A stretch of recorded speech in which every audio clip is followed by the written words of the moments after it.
As the world slips into the quiet of night, let us journey back to a time when the tides of history churned with ambition, strategy, and the weight of decisions that would echo across generations. Tonight, we weave the tale of Isoroku Yamamoto, a man whose name is forever entwined with one of the most audacious moments of the 20th century, the attack on Pearl Harbor. This is not merely a recounting of battles or tactics, but a story of a man, a naval genius, a reluctant warrior, a soul caught in the currents of duty and destiny. His life, marked by brilliance and burdened by foresight, offers a window into the heart of a world on the brink of war. Picture a misty evening on the deck of a Japanese warship, the faint glow of lanterns swaying with the sea's rhythm.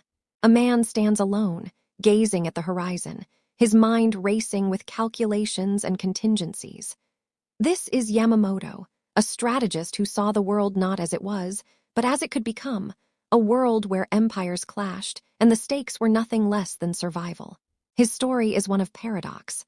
A commander who loved peace yet orchestrated war, a scholar who wielded power with the precision of a poet's pen. As you settle into the comfort of your evening, let this tale unfold like a gentle wave, carrying you through the life of a man whose decisions shaped history. Before we dive into this journey, I'd love to connect with you, my listeners, scattered across the globe. From where are you tuning in tonight? Is it a quiet midnight in London, a serene dusk in Tokyo, or perhaps a starlit evening in New York? Share your corner of the world and the time on your clock in the comments below. It's a small way to weave our own stories together. If you enjoy this deep dive into history, don't forget to like, subscribe, and hit that notification bell so you never miss a tale. Your support keeps these stories alive, and I'm grateful for each of you joining me on this journey. Hello, this is Sherry, and welcome to my channel. So let's begin. The year is 1884, and the winds of change sweep across Japan, rustling through the cedar trees of Nagaoka, a quiet city nestled in the heart of Niigata Prefecture. Here, in a modest home steeped in the traditions of a fading samurai class, a boy is born, Isoroku Takano, later to be known as Isoroku Yamamoto. The air carries the scent of rice fields and the distant clang of a blacksmith's hammer, a reminder of a world poised between the ancient and the modern. Japan is no longer the secluded realm of shoguns. It is a nation reborn, its eyes fixed on the horizon of progress, its heart still tethered to the honor of its past.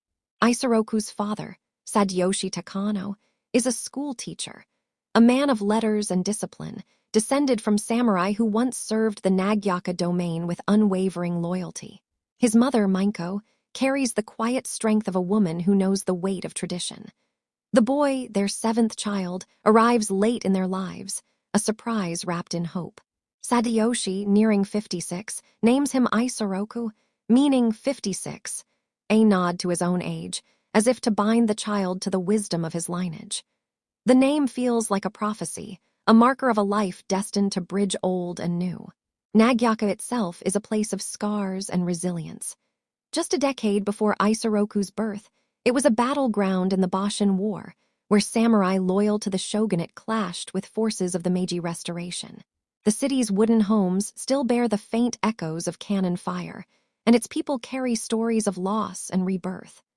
Young Isoroku grows up in the shadow of these talis, hearing of warriors who stood firm against the tide of change, their katanas gleaming under a blood-red sky. Yet he also sees the new Japan, railroads stretching like veins across the land, telegraph wires humming with the pulse of a modern age. This duality shapes him, a boy who learns the Bushido code of honor but is captivated by the promise of a world beyond the mountains. His childhood is simple, yet rich with the textures of Nagaoka's seasons. In spring, he wanders through cherry blossom groves, their petals drifting like fleeting dreams. In summer, he chases fireflies along the Shinano River, their glow a fleeting magic against the dusk. Winter brings heavy snows, blanketing the city in silence, and Isoroku sits by the hearth, listening to his father recite poetry or recount tales of samurai valor. Sadayoshi, a stern but thoughtful man, instills in his son a love for learning, calligraphy, mathematics, and the Confucian virtues of duty and respect. But there is something else in Isoroku, a spark of curiosity that cannot be contained by the pages of a book. He watches the sky, imagines distant shores, and dreams of ships cutting through the waves. The Takano household is not wealthy, but it is a place of discipline and warmth. Isoroku's siblings, older and already carving their paths, dote on their youngest brother. His mother, Maiko, teaches him patience, her hands guiding his as he learns to fold origami cranes with precision. These moments, small and tender, root him in a sense of family, even as the world outside beckons. Yet there is a shadow over his early years, a sense of being different. Born into a samurai family now stripped of its feudal privileges, Isoroku feels the weight of a legacy that no longer fits the times. His father's stories of honor clash with the new Japan's hunger for power, and the boy begins to sense the tension between tradition and ambition. At school, Isoroku excels, his mind sharp as a blade. He absorbs lessons with ease, but his teachers note a quiet intensity in him, a way of listening that suggests he sees beyond the words. Mathematics fascinates him. Numbers, like stars, offer a map to navigate the chaos of the world. His peers admire his focus, but are drawn to his rare smiles, moments when he shares a joke or a game of chemery, kicking a leather ball with the grace of a dancer. Even as a child, he has a presence, a way of commanding attention without demanding it. Teachers whisper that he is destined for greatness, though none can yet imagine the stage on which he will play. As he grows, Isoroku becomes aware of the sea, a distant call that stirs his imagination. Nagaoka is far from the coast, but stories of the Navy reach him, tales of ironclad ships and battles fought on waves that stretch to the edge of the world. Japan's victory in the First Sino-Japanese War of 1894-1895, when Isoroku is just 10, ignites a fire in the nation's youth.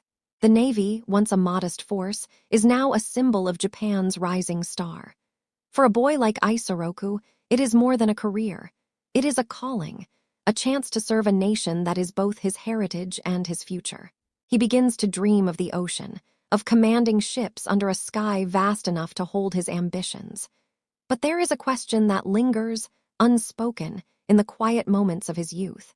Japan is racing toward modernity, its leaders dreaming of empire, yet the old ways, the honor of the samurai, the poetry of a single cherry blossom, still hold sway in Nagaoka's heart. Isoroku, standing at the crossroads of these worlds, wonders what it means to serve a nation that is changing faster than he can grasp. As he gazes at the stars above the snow-dusted roofs of Nagaoka, does he sense the weight of the choices that await him? Does he hear the faint drumbeat of a war that will one day bear his name? As the century turns, a young Isoroku stands on the cusp of manhood, his future as vast and uncharted as the sea. What path will he choose, and what forces will shape the boy from Nagaoka into the man who will shake the world? Let us follow him, as the tides of history begin to pull. The dawn of the 20th century bathes Japan in a golden light, its rays touching the tiled roofs of Nagaoka and the dreams of a young Isoroku Takano. At 16, he stands at a crossroads, his heart pulled by the call of the sea and the weight of his family's expectations. The Japan of 1900 is a nation in motion, its sails unfurled, catching the winds of ambition. The Meiji era has transformed the land. Steam trains rumble through the countryside, factories hum with industry, and the Imperial Japanese Navy shines as a beacon of national pride. For Isoroku, the Navy is not just a career. It is a canvas where his intellect and ideals can paint a future. As he steps into the world beyond his childhood home, the boy from Nagaoka begins a journey that will carry him to the heart of Japan's maritime destiny. In 1901, Isoroku earns a coveted place at the Imperial Japanese Naval Academy in Etajima, a rigorous proving ground for the nation's future naval officers. The journey to the academy is a pilgrimage of sorts, taking him from the quiet fields of Niigata to the bustling shores of Hiroshima Bay. The academy, perched on an island, is a world of discipline and tradition, its red brick buildings standing like sentinels against the waves. Here, the air smells of salt and polish, and the days are filled with the cadence of drills, the rustle of textbooks, and the distant boom of cannon fire during training exercises. Isoroku, with his sharp mind and quiet resolve, finds himself at home, though the transition is not without its challenges. Life at Edejima is unforgiving. Cadets rise before dawn, their breath visible in the cool morning air, to face a grueling regimen of physical training, navigation, and gunnery. The instructors, many of them veterans of the Sino-Japanese War, are unrelenting, their voices sharp as the crack of a whip. Isoroku learns to march in perfect step, to plot a ship's course by the stars, and to fire a rifle with precision. Yet it is in the classroom where he truly shines. His love for mathematics, nurtured in Nagaoka, blossoms as he tackles complex problems of ballistics and engineering. He devours books on strategy, from Sun Tzu to Western naval theorists, his mind weaving patterns where others see only chaos. His peers, initially skeptical of the soft-spoken boy from the provinces, begin to see the steel beneath his calm exterior. But Edejima is more than a school. It is a crucible that forges bonds and beliefs. Isoroku forms friendships with fellow cadets, young men who share his dreams of serving Japan. They spend evenings debating the future of the Navy, their voices low under the flicker of oil lamps. These conversations reveal a young man who is both dreamer and realist. Isoroku speaks of a Navy that can rival the West, but he also questions the cost of such ambition. Even now, in his youth, he senses the shadow of hubris in Japan's growing power. The Russo-Japanese War of 1904–1905, erupting during his time at the academy, brings these questions into sharp focus. Japan's stunning victory at Tsushima, where Admiral Togo's fleet crushes the Russian Navy, fills the cadets with pride. Yet Isoroku, reading accounts of the battle, notes the human toll: thousands dead, ships sunk beneath waves stained red. He begins to see war not as glory, but as a ledger of sacrifice. Graduating in 1904, Isoroku is commissioned as an ensign, his uniform crisp, his heart alight with purpose. His first assignments take him to sea aboard warships that slice through the Pacific's endless blue. The deck beneath his feet sways with the rhythm of the ocean, and he learns its moods: the glassy calm of dawn, the fury of a typhoon's roar. As a junior officer, he is meticulous, earning the respect of his superiors with his attention to detail and his ability to anticipate problems before they arise. He serves on the cruiser Nisshin during the waning days of the Russo-Japanese War, witnessing the chaos of battle firsthand. A shell explosion leaves him with scars, 2 fingers lost on his left hand, a reminder of war's cost etched into his flesh. Yet he carries the injury with quiet dignity, refusing to let it define him. In 1907, a twist of fate reshapes his identity. The Yamamoto family, a prominent clan in Nagaoka, adopts him to continue their lineage, a common practice in a society that values continuity. Isoroku Takano becomes Isoroku Yamamoto, a name that carries the weight of history and expectation. With this new name, he feels a deeper tie to his samurai roots, even as he navigates a world of steel ships and global rivalries. His postings take him to ports across Asia, where he observes the British and American navies, their fleets a testament to industrial might. These glimpses of foreign power stir both admiration and unease. He begins to see Japan's place in a larger game, one where strategy is as much about minds as it is about machines. By 1913, Yamamoto is a lieutenant, his career gaining momentum. He is selected for further training, a sign of the Navy's faith in his potential. His studies deepen his understanding of naval warfare, but they also broaden his horizons. He learns English, a skill that will open doors to the West, and he begins to read foreign newspapers, piecing together a picture of a world in flux. The Great War looms on the horizon, its shadows creeping closer, and Yamamoto wonders how Japan will navigate the coming storm. His time at sea and in the classroom has honed his mind, but it has also planted seeds of doubt. Can Japan, with its limited resources, truly rival the giants of the West? And what price will it pay to try? As he stands on the deck of a ship, the stars above mirroring the lights of distant ports, Yamamoto feels the pull of destiny. He is no longer the boy from Nagaoka, but a man shaped by discipline, war, and the endless expanse of the sea. What lies ahead for this scholar-turned-sailor? whose mind is as vast as the ocean he sails. Will he find a way to steer Japan through the turbulent waters of a new century, or will the currents of history pull him under? The answers lie just beyond the horizon, waiting to be discovered. The sea stretches endlessly before Isoroku Yamamoto as he boards a steamer bound for distant shores, the salt air mingling with the faint scent of coal smoke. It is 1913, and Japan, now a rising power in the East, sends its brightest naval officers to learn from the West. Yamamoto, at 29, is no longer the boy from Nagaoka nor the young ensign scarred by battle. He is a lieutenant commander, his uniform adorned with the quiet pride of a man who has earned his place. His destination, the United States, a land of sprawling cities, boundless ambition, and a navy that casts a long shadow across the Pacific. As the ship cuts through the waves, Yamamoto stands at the rail, his eyes fixed on the horizon, wondering what secrets this new world will reveal. America in 1913 is a nation of contrasts, a tapestry of innovation and excess. Yamamoto arrives in Boston, where he enrolls at Harvard University to study English and international affairs. The campus, with its ivy-clad buildings and tree-lined quadrangles, feels like a world apart from the disciplined halls of Edejima. Here, the air hums with ideas, debates on democracy, industry, and the looming specter of war in Europe. Yamamoto, ever the observer, absorbs it all.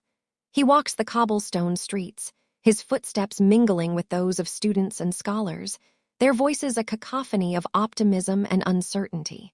He listens more than he speaks, his English halting but improving, his mind cataloging every detail. The clatter of streetcars, the glow of electric lights, the sheer scale of a nation that seems to stretch forever. Harvard is more than a classroom. It is a lens through which Yamamoto sees the soul of America. He studies its economy, marveling at the steel mills and shipyards that churn out wealth and power. He reads newspapers, their pages filled with stories of oil barons, railroad tycoons, and a navy growing stronger by the day. In lecture halls, he hears professors speak of manifest destiny, a belief that America's reach will one day span the globe. Yet he also sees the undercurrents, the poverty in urban slums, the racial tensions simmering beneath the surface, the arrogance of a nation that underestimates the world beyond its borders. Yamamoto, with his samurai's sense of balance, takes it all in, piecing together a portrait of a giant that is both formidable and flawed. His travels take him beyond Boston, across a continent that unfolds like a map of possibilities. In New York, he stands beneath the towering skeleton of the Woolworth Building, its ambition piercing the sky. In Chicago, he watches workers stream into factories, their labor fueling a machine that seems unstoppable. On the West Coast, he visits naval bases, where dreadnoughts gleam under the California sun, their guns a silent promise of power. Everywhere he goes, he is struck by America's resources, its oil, its steel, its vast fields of wheat and corn. Japan, with its rocky islands and limited wealth, feels small by comparison. Yet Yamamoto does not despair. He calculates. He sees America's strength, but also its complacency, its belief that no enemy could cross the vast Pacific to challenge it. In quieter moments, Yamamoto finds himself drawn to the human side of America. He sits in diners, sipping coffee that tastes too bitter, listening to the laughter of families and the dreams of immigrants.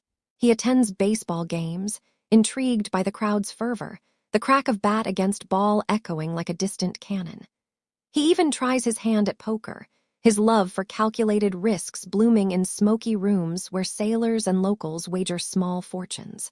These experiences humanize the nation he studies, revealing a people who are vibrant, diverse, and fiercely independent. He admires their spirit, but he also senses their isolation, their belief that the world's troubles are an ocean away. By 1916, Yamamoto's time at Harvard ends, but his journey in America continues as a naval attaché in Washington. D.C., the capital, is a whirlwind of diplomacy, its streets alive with the chatter of envoys and the clink of glasses at embassy dinners. Yamamoto, now fluent in English, moves through these circles with ease, his quiet demeanor masking a mind that never stops analyzing. He meets American naval officers, their confidence bordering on bravado, and he listens as they dismiss Japan as a minor player. He attends briefings on the Great War, now raging in Europe, and notes how America hesitates to join the fray. This reluctance puzzles him, a nation so powerful, yet so reluctant to wield its strength. It is a lesson he tucks away, one that will shape his strategies years later. As a naval attaché, Yamamoto's duties include gathering intelligence, but his work is as much about understanding as it is about reporting. He studies American ship designs, their reliance on battleships, their nascent experiments with aircraft carriers. He visits dockyards, where workers weld steel plates thicker than any in Japan's fleet. He reads technical journals, their pages filled with innovations that Japan can only dream of replicating. Yet, he also sees opportunity. America's navy is vast, but its attention is divided.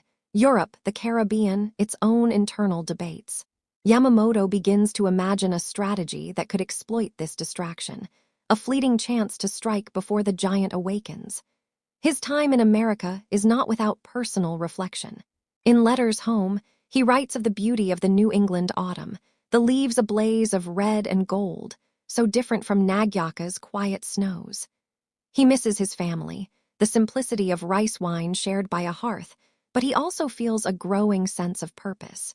America has shown him the scale of the challenge Japan faces, but it has also ignited his ambition. He dreams of a navy that can match the West, not through brute force, but through cunning and precision.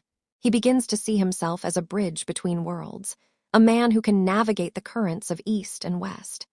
As 1921 dawns, Yamamoto prepares to return to Japan, his mind a mosaic of insights. He has seen America's power, its flaws, its dreams. He carries these lessons like a sailor's chart, knowing they will guide him in the years ahead. But as his ship sails eastward, the Pacific stretching vast and unyielding, a question lingers in the salt-laden air. Can a man who understands the West so well steer his nation away from the collision he fears is coming? Or will the lessons of America become the blueprint for a gamble that will shake the world? The answers lie in the years ahead, as Yamamoto steps back onto Japanese soil, his destiny calling like the tide. The Pacific Ocean glimmers under a late summer sun as Isoroku Yamamoto steps onto the docks of Yokohama in 1921, his return to Japan marking the end of a transformative chapter. At 37, he is no longer the wide-eyed scholar of his Harvard days, but a seasoned officer, his eyes sharpened by the vastness of America's ambition and the weight of Japan's own. The air carries the tang of seaweed and the hum of a nation racing toward greatness. Japan in the 1920s is a land of paradoxes. Its cities pulse with jazz and neon, yet its heart still beats to the rhythm of samurai honor. For Yamamoto, this homecoming is not a pause but a pivot, a moment when his talents begin to shine like a beacon in the Imperial Japanese Navy. Back on Japanese soil, Yamamoto is assigned to the Naval Staff College in Tokyo, a prestigious institution where the Navy's brightest minds are honed for leadership. The college is a labyrinth of strategy and tradition, its walls lined with maps of distant seas and portraits of admirals who turned the tide at Tsushima. Here, Yamamoto is both student and teacher, his experiences in America setting him apart. His lectures are quiet but commanding, his words weaving insights from Western shipyards with the precision of a poet. He speaks of naval aviation, a fledgling field that most of his peers dismiss as a novelty. Planes, he argues, could one day tip the balance of sea power, their wings carrying the future of warfare. His colleagues listen, some with skepticism, others with a flicker of awe. Yamamoto's vision is not just bold, it is revolutionary. In 1923, he takes command of the Kasumigura Naval Air Station, a windswept base on the shores of Lake Kasumigura. The station is a proving ground for Japan's nascent air arm, its runways alive with the buzz of biplanes and the dreams of young pilots. Yamamoto, now a commander, throws himself into the role. He walks the tarmac at dawn, watching mechanics tinker with fragile engines, their hands stained with oil. He climbs into cockpits, feeling the vibration of propellers, the sky calling him as the sea once did. His scarred hand, a relic of the Russo-Japanese War, grips the controls with steady confidence. He flies, not as a thrill seeker, but as a strategist, testing the limits of machines that could one day soar above battleships. Under his leadership, Kasumigura becomes a crucible of innovation.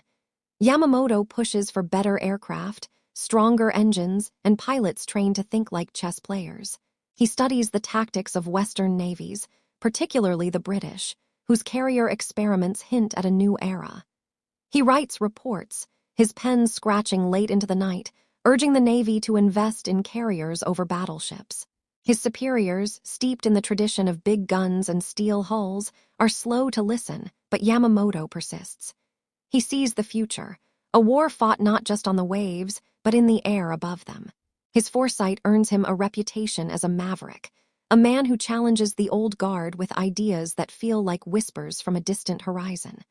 Beyond the airfield, Yamamoto's life is a balance of discipline and quiet rebellion. He is a private man, yet his love for risk surfaces in unexpected ways. In Tokyo's smoky gambling dens, he plays cards with a gambler's instinct, his poker skills honed in America now a source of camaraderie among officers. He writes poetry, his verses capturing the fleeting beauty of a wave or the solitude of a starlit night. These moments reveal a man who is more than a strategist, a soul searching for meaning in a world that feels increasingly unsteady. Japan's military is growing bolder, its leaders speaking of empire in Manchuria and beyond. Yamamoto, though loyal, feels a quiet unease. He remembers America's vast resources, its sleeping strength, and wonders if Japan's ambitions are a flame that will burn too bright. In 1924, he marries Rieko Mihashi, a woman whose grace matches his own quiet intensity. Their wedding is simple, held in a shrine under cherry blossoms, a nod to the traditions that anchor him. Rieko, with her gentle smile and sharp wit, becomes his confidant, a partner in a life that will soon be consumed by duty. Their home in Tokyo is modest, filled with books and the scent of ink, a sanctuary where Yamamoto can escape the weight of his ambitions. Yet even here, the Navy calls. He is sent on missions abroad, attending naval conferences in Europe, where he observes the uneasy peace following the Great War. In London, he walks rain-slicked streets, listening to diplomats debate disarmament while navies quietly rearm. He sees the world's powers circling, their alliances fragile as glass. By 1926, Yamamoto is promoted to captain and assigned to the aircraft carrier Akagi, a hulking vessel that embodies his vision of naval aviation. Standing on its deck, the wind tugging at his cap, he feels a surge of possibility. The Akagi is more than a ship. It is a symbol of Japan's potential to challenge the West. He oversees its conversion from a battle cruiser to a carrier, ensuring every rivet and wing aligns with his exacting standards. His crew respects him, not for his rank, but for his ability to inspire. He speaks to them not as subordinates, but as men who share his dream of a navy that can soar. Yet, even as he builds, he questions. Can Japan, with its limited steel and oil, sustain this race against giants? As the decade nears its end, Yamamoto's star rises higher. He is appointed to the Navy General Staff, a role that places him at the heart of Japan's naval strategy. In meetings, his voice carries weight, his arguments backed by data and a clarity that cuts through dogma. He advocates for innovation, for a navy that thinks beyond the horizon. But the horizon is darkening. Japan's leaders grow more aggressive, their rhetoric filled with dreams of conquest. Yamamoto, now a key figure in their plans, feels the tension between his duty and his doubts. He knows the cost of war, the scars on his hand a daily reminder. Yet he also knows his nation's pride, its hunger to prove itself. As he stands on the Akagi's bridge, the sea stretching vast before him, a question haunts him. Can he shape Japan's path, or will he be swept along by its ambitions? The answer lies in the years ahead, where the winds of war begin to stir, and Yamamoto's genius will face its greatest test. What will this rising star do when the skies darken and the sea calls for sacrifice? The story is far from over, and the waves are only beginning to rise. The sun sets over Tokyo in 1928, casting a soft amber glow across the city's tiled roofs and bustling streets, where rickshaws jostle alongside motorcars. Isoroku Yamamoto, now in his mid-40s, stands at a window in the Navy Ministry, his silhouette framed against the fading light. His captain's insignia gleams on his uniform, a testament to his rising influence, yet his gaze is distant, as if searching for answers in the horizon's haze. Japan is a nation on the cusp of transformation, its ambitions swelling like a tide. But Yamamoto is a man torn, bound by duty to serve his country, yet haunted by the growing shadow of its militaristic dreams. This is the story of a strategist who loved peace, yet found himself crafting the tools of war. As a key figure in the Imperial Japanese Navy, Yamamoto's days are filled with the hum of strategy sessions and the scratch of pens on naval charts. His office is a sanctuary of order, maps pinned to walls, books on Western naval tactics stacked neatly, a single bonsai tree offering a touch of serenity. He is tasked with shaping Japan's naval future, a role that demands both vision and pragmatism. The world is changing rapidly. The Washington Naval Treaty of 1922 has limited Japan's battleship numbers, forcing the Navy to rethink its strength. Yamamoto, ever the innovator, champions aircraft carriers and submarines, seeing them as the future of sea power. His arguments, delivered with quiet conviction, begin to sway even the most traditional admirals, who cling to the romance of dreadnoughts. In 1929, Yamamoto is appointed as a naval attaché to the United States once more, a posting that takes him back to the land he studied a decade earlier. Washington, D.C., is a city of marble and ambition, its air thick with the scent of politics and the distant rumble of economic unrest. The Great Depression is beginning to cast its shadow, and Yamamoto observes a nation grappling with its own vulnerabilities. He attends diplomatic functions, his English now polished, his demeanor blending samurai reserve with a gambler's charm. American officers, impressed by his intellect, invite him to tour their shipyards, unaware that he is cataloging every detail: the welds on a destroyer's hull, the range of a new anti-aircraft gun. Yet he also sees America's resilience, its factories still humming, its people defiant in the face of hardship. Back in Japan by 1930, Yamamoto is thrust into the spotlight of international diplomacy. He is selected to represent the Navy at the London Naval Conference, a gathering of world powers seeking to limit naval arms. The conference is a chessboard of egos and agendas, held in a city where fog curls around gaslit streets and the Thames reflects the weight of empire. Yamamoto, now a rear admiral, navigates the talks with a diplomat's finesse. He argues for Japan's interests, pushing for parity with the West, but his heart is not in the saber-rattling. He knows Japan's resources are dwarfed by those of Britain and America, and he fears the consequences of an arms race. Late at night, in his London hotel, he writes letters to his wife, Rieko, his words tinged with unease. The world speaks of peace but prepares for war. The conference yields a treaty, but it leaves Japan's hardliners dissatisfied, their voices growing louder. Back home, Yamamoto watches as the nation's mood shifts. The military, emboldened by victories in China and Korea, dreams of a greater East Asia co-prosperity sphere. Nationalists in Tokyo's streets chant for expansion, their banners fluttering like battle flags. Yamamoto, though loyal to the emperor, is no hawk. He speaks privately with colleagues, warning of the dangers of overreach. "America is a sleeping giant," he tells a friend over sake, his voice low, "and we would be fools to wake it." His words are met with silence, for the tide of militarism is rising, and few dare to swim against it. Promoted to head the Navy's aeronautics department, Yamamoto throws himself into modernizing Japan's air forces. He oversees the development of the Mitsubishi A-5M fighter, a sleek machine that dances in the sky. At airfields, he watches pilots train, their planes carving arcs above the Pacific. He pushes for innovation, better engines, lighter frames, knowing that air power will define the next war. Yet each advancement feels like a double-edged sword. He is building a navy to protect Japan, but also one that could fuel its imperial dreams. In quiet moments, he walks alone along the coast, the waves whispering of battles to come.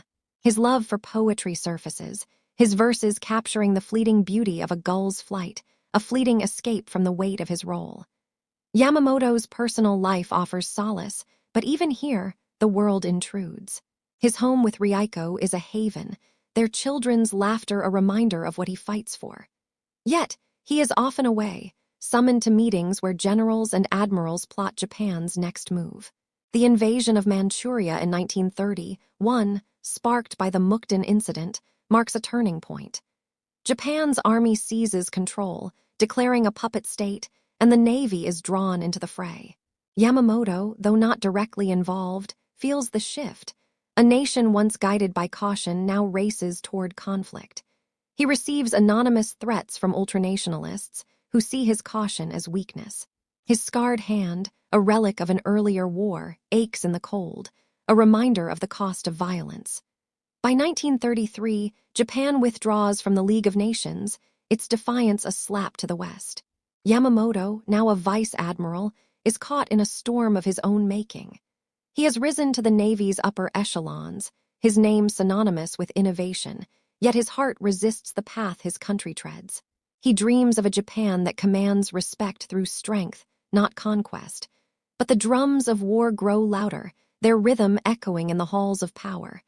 As he stands on a Tokyo balcony, the city's lights flickering like stars, he wonders, can he steer his nation away from the abyss, or will he be forced to wield the very weapons he fears? The sea, vast and unyielding, holds no answers, but its call grows stronger, pulling him toward a destiny he cannot escape. What will become of this reluctant hawk, whose genius is both Japan's shield and its sword? The horizon darkens, and the story of Yamamoto is only beginning to unfold. The twilight sky over Tokyo in 1933 paints the city in hues of indigo and gold, its glow softening the edges of a nation teetering on the brink of destiny. Isoroku Yamamoto, now a vice admiral at 49, stands on the deck of a naval vessel, the salt air mingling with the weight of his thoughts. Japan is no longer the quiet land of his youth. It is a nation ablaze with ambition, its leaders dreaming of an empire that stretches across Asia. The Imperial Japanese Navy, once a modest force, now bristles with ships and planes, a testament to Yamamoto's vision of modernization. Yet, as he gazes at the sea, its waves rolling endlessly toward the horizon, he feels the burden of duty pressing heavier than ever, a duty to serve his emperor, his nation, and the ideals he holds dear, even as they pull him in opposing directions. Yamamoto's role in the Navy Ministry places him at the heart of Japan's naval strategy, a position of immense responsibility. His office, tucked within the ministry's stone walls, is a haven of maps and blueprints, the air thick with the scent of ink and polished wood. Here, he oversees the expansion of Japan's air and sea forces, pushing for advancements that keep pace with the West. The Mitsubishi G-3M bomber, a sleek machine capable of long-range missions, takes shape under his watchful eye. He visits shipyards where workers weld steel into the hulls of new carriers, their sparks dancing like fireflies in the dusk. Each project is a step toward a stronger navy, but also a step closer to a war he dreads. His colleagues, emboldened by Japan's defiance of the League of Nations, speak of conquest with fervor, but Yamamoto's voice remains measured, urging caution even as he builds the tools of conflict. In 1934, he is appointed commander of the 1st Carrier Division, a role that places him at the helm of Japan's growing fleet of aircraft carriers. The Akagi and Kaga, their decks alive with the hum of planes, are his pride and his burden. He spends long hours at sea, the rhythm of the waves a counterpoint to the roar of engines overhead. His pilots, young men with fire in their eyes, train under his exacting standards, learning to land on pitching decks and strike targets with precision. Yamamoto walks among them, his scarred hand a silent reminder of war's cost, his words inspiring loyalty not through fear, but through shared purpose. He sees in them the future of Japan's navy, but also the faces of sons who may one day fall in battles he hopes to avoid. Yet the tide of militarism is relentless. Japan's invasion of Manchuria has stirred the world's ire, and the army's influence grows, its generals whispering of further conquests in China. Yamamoto, though a naval officer, cannot escape the political storm. In Tokyo's corridors of power, he clashes with hardliners who see his restraint as weakness. He receives letters, some anonymous, accusing him of disloyalty to the emperor's vision. At night, in his modest home with Ryoko, he confides his fears, not of the threats, but of the path Japan treads. Ryoko listens, her presence a quiet anchor, as he speaks of a nation rushing toward a cliff. "We are building a navy to rival the West," he tells her, his voice low. "But what will it cost us to wield it?" His diplomatic duties pull him back to the world stage in 1935, when he attends another round of naval talks in London. The city is a maze of fog and ambition, its leaders wary of Japan's growing power. Yamamoto argues for fairness, for a navy that reflects Japan's needs without sparking an arms race. But the talks falter, and Japan withdraws from the naval treaty system, a move that sends ripples across the globe. Yamamoto returns home with a heavy heart, knowing the decision frees Japan to build, but also sets it on a collision course with the West. He stands on a Tokyo balcony, the city's lights flickering like a constellation, and wonders if peace is now a fading dream. Back in Japan, Yamamoto's influence grows, but so does the pressure. He is promoted to Vice Chief of the Navy General Staff, a role that places him second only to the Navy Minister. His days are a blur of meetings, his nights spent poring over reports of oil supplies and steel production. Japan's resources are stretched thin, yet the military demands more ships, more planes, more men. Yamamoto pushes for efficiency, for strategies that maximize Japan's limited means. He champions the development of the Zero fighter, a plane that will one day soar with unmatched agility. Yet, each innovation feels like a step toward an inevitable reckoning. He knows America's industrial might, its vast reserves of fuel and steel, and he fears a war Japan cannot sustain. In quieter moments, Yamamoto finds solace in small rituals. He plays shogi with his children, their laughter easing the weight of his thoughts. He writes poetry, his brush tracing lines that capture the fleeting beauty of a crane's flight or the silence of a winter sea. These moments are fleeting, for the world intrudes. In 1937, the Marco Polo Bridge incident ignites a full-scale war with China, pulling Japan deeper into conflict. The Navy, though secondary to the Army's campaign, is drawn in, its ships patrolling the coast, its planes striking targets. Yamamoto, though not directly commanding these operations, feels the war's shadow. He knows it is a prelude, a test of Japan's resolve and its limits. As he walks the decks of the Akagi, the carrier's steel humming beneath his feet, Yamamoto reflects on his role. He has built a navy that can challenge the world, but at what cost? The sea, vast and unyielding, offers no answers, only questions. He thinks of America, its sleeping giant stirring, and of Japan, its ambitions burning bright but fragile. Can he steer his nation through the gathering storm, or will duty force him to chart a course he fears? The waves whisper of battles to come, and Yamamoto, the reluctant hawk, feels their pull, knowing the hardest choices lie just beyond the horizon. What will this man of vision do as the drums of war grow louder, and Japan's fate hangs in the balance? The sea beckons, and the story of Yamamoto moves ever closer to its defining moment. The summer of 1937 cloaks Japan in a humid haze. The cicadas song a restless hum over Tokyo's crowded streets. Isoroku Yamamoto, now 53, stands at the helm of a navy that gleams with ambition, yet his heart carries a growing unease. The air is thick with the scent of jasmine and the distant rumble of conflict, as Japan's war in China erupts with the Marco Polo Bridge incident.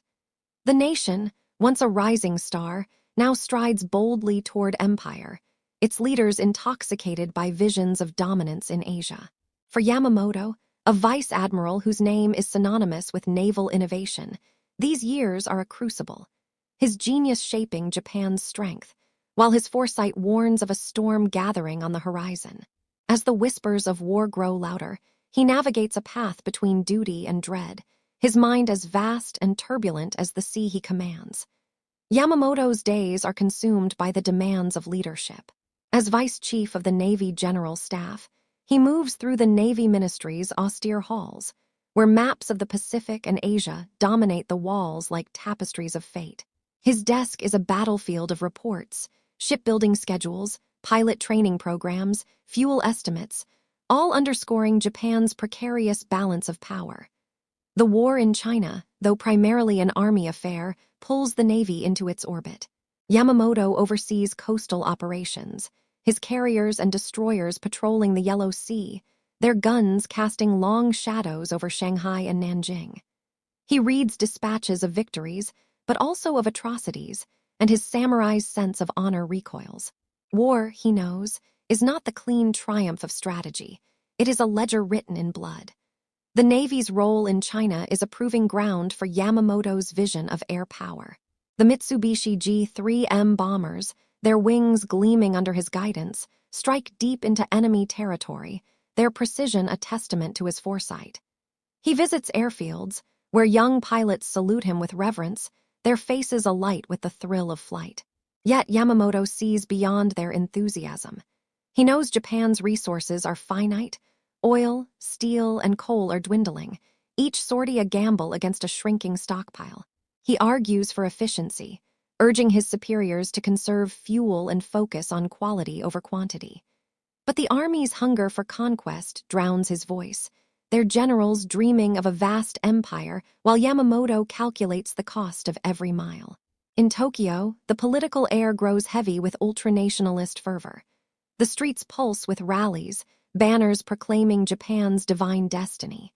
Yamamoto, though loyal to the emperor, is a target for extremists who see his caution as betrayal.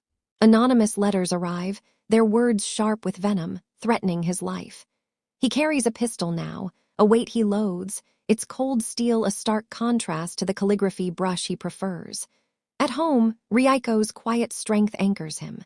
Over tea, they speak of their children, of gardens blooming under moonlight, but the war's shadow creeps into even these moments. "They call me a hawk," he tells her one evening, his voice soft as the flicker of a lantern, "but I see only the cliff we approach."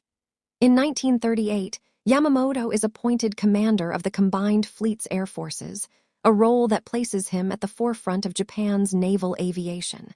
He takes to the sea aboard the Hurryu, a new carrier whose deck hums with the promise of flight. The Pacific stretches before him, its waves a mirror for his thoughts. He drills his pilots relentlessly, teaching them to strike like falcons, swift and unseen. The Zero fighter, now rolling off production lines, is his pride, a machine of grace and lethality, capable of outmaneuvering any rival. Yet, even as he builds this force, he questions its purpose. Japan's leaders speak of a decisive battle with the West, but Yamamoto, who has walked America's shipyards and seen its endless fields, knows no such battle can be won easily. The world beyond Japan grows darker. In Europe, Hitler's armies march, and the Munich Agreement fails to halt the slide toward war. Yamamoto, reading foreign dispatches, sees the global chessboard shifting. America, though isolationist, is stirring, its navy expanding under Roosevelt's watchful eye. Yamamoto writes to colleagues, warning that a war with the United States would be a marathon, not a sprint. "We might win the first blow," he says, his words measured. "But what of the second or the 10th? His warnings fall on deaf ears, drowned by the clamor of militarists who see only glory. In 1939, Yamamoto is promoted to full admiral, a rank that cements his place among Japan's naval elite. He is given command of the First Fleet, a force of carriers and battleships that embodies his vision. At sea, he finds solace, the rhythm of the waves a counterpoint to Tokyo's chaos. He stands on the bridge, his scarred hand gripping the rail, and watches his planes soar against a crimson sky. These moments are fleeting, for the world presses in. Japan signs the tripartite pact with Germany and Italy, binding its fate to powers Yamamoto distrusts. He sees the pact as a chain, tying Japan to conflicts it cannot control.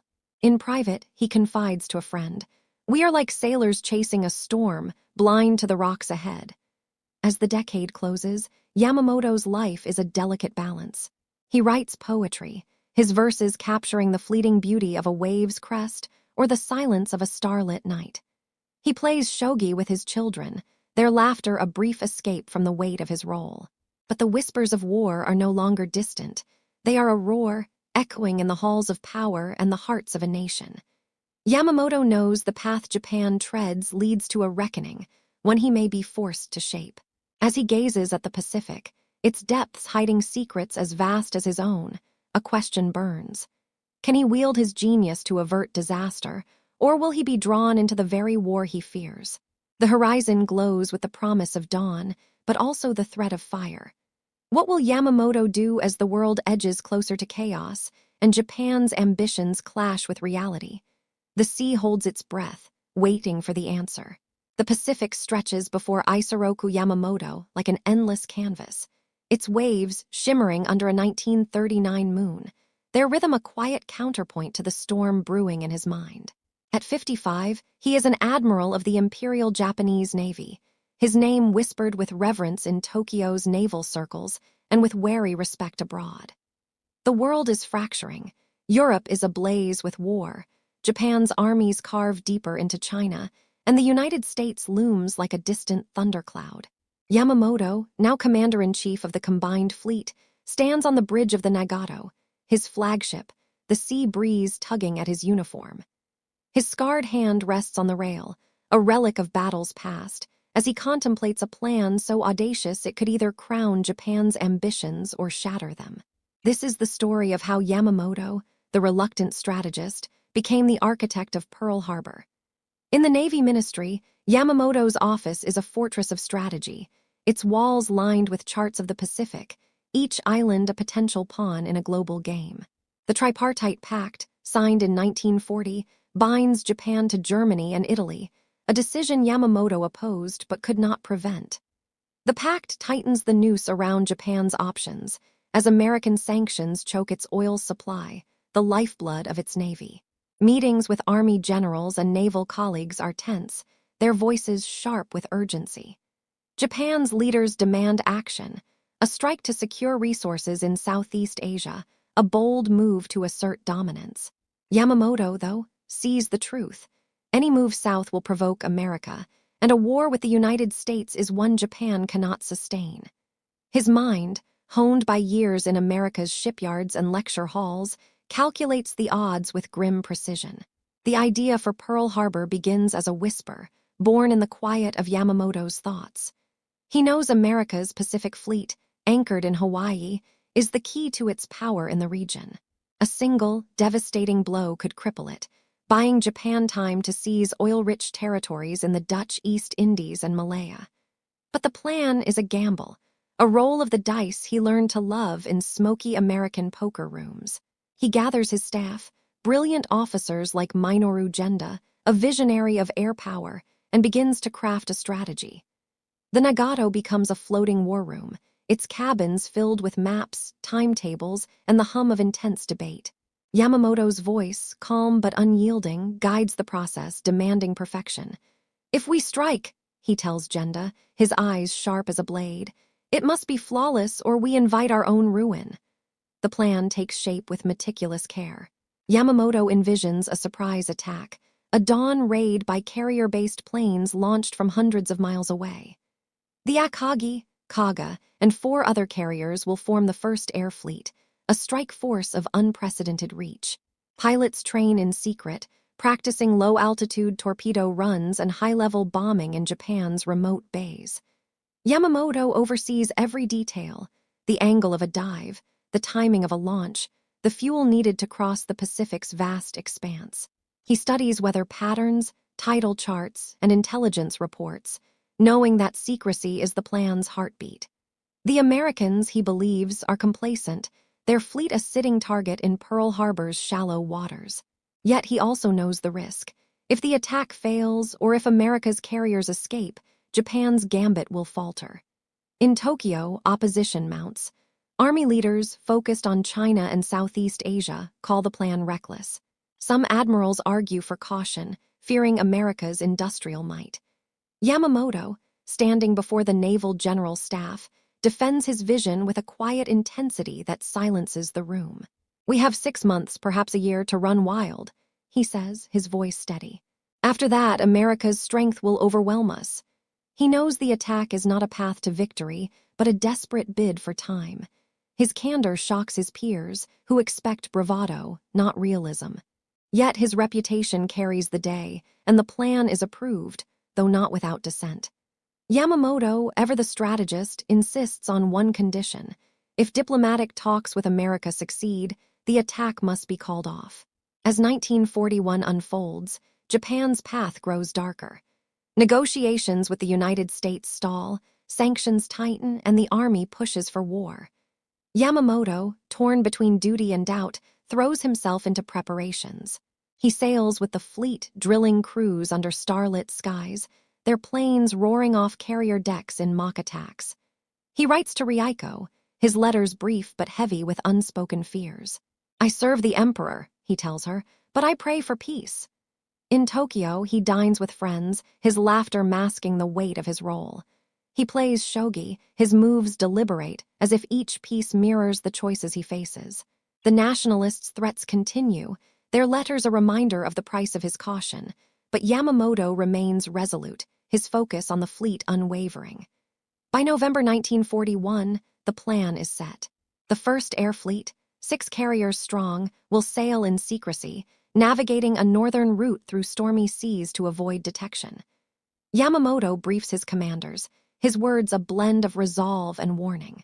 "Strike hard, but know this, we awaken a giant." The fleet departs, a shadow moving across the Pacific, its planes fueled and ready. Yamamoto remains aboard the Nagato, coordinating from afar, his mind racing with contingencies. He knows the attack's success hinges on surprise, but also on what follows.